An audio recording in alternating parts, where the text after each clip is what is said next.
This is also very much about. There's other things that within healthcare that we deal with as well. So I've been speaking to the Secretary of State about dementia. Locally, we have an issue with TB and diabetes. Absolutely been addressing those issues. I've been speaking to the ministers about brain tumours in children. So it's one of the biggest killers in children. Those are the sorts of things that I've been dealing with, as well as looking at the role of carers and dementia and Alzheimer's, which is a growing need, and carers need massive support. So, you know, there's a massive amount of concerns on healthcare that we are all involved in. So please not just put each other down for the sake of it. Let's have a constructive conversation about what's right in terms of patient care and making sure that people get what they need. Like the bedroom tax.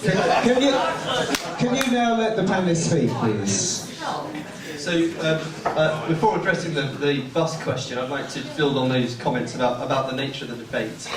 When I talk about misinformation, I'm talking about when I go and see residents in Hammersmith who tell me that their hospital is going to be closed. The word they hear is closed. We're talking about a £100 million redevelopment of Charing Cross Hospital. It will be different. It will be different. It will be smaller. The healthcare system in this part of the world is changing. And I'm not afraid to debate that. I'm not afraid to debate that because I've been convinced by a long list of clinicians with whom I've engaged in my job as a local politician over the last 18 months that lives will be saved. It would be more convenient for me to talk about closures and to talk about risk to life rather than engaging in the detail of the debate and engaging in the detail of rebuilding our local care systems to better look after our local population. But that's what I've chosen to do.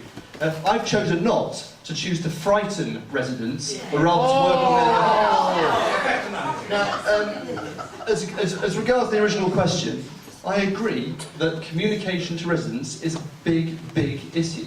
And as I've looked at this issue, I've realised that we've already got a system that's difficult to navigate. We've already got this issue. I've got a 5-year-old daughter, and I didn't realise the extent to which, before getting into all this, that in most situations you'd want to take, I'd want to take my daughter to Chelsea Westminster with their world-class paediatrics unit. Even if I was very close to Chelsea to Charing Cross. I didn't realise that if I had a heart attack, or my father had a heart attack, outside Charing Cross, the best thing for him would be to take him by ambulance to Hammersmith Hospital.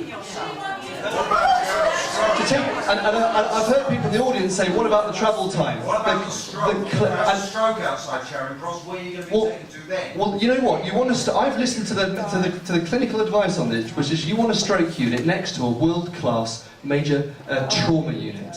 Because then you've got the best concentration of specialist doctors. If you've had a stroke, the perfect is the enemy of the good. I've got a history of stroke and heart disease in my family.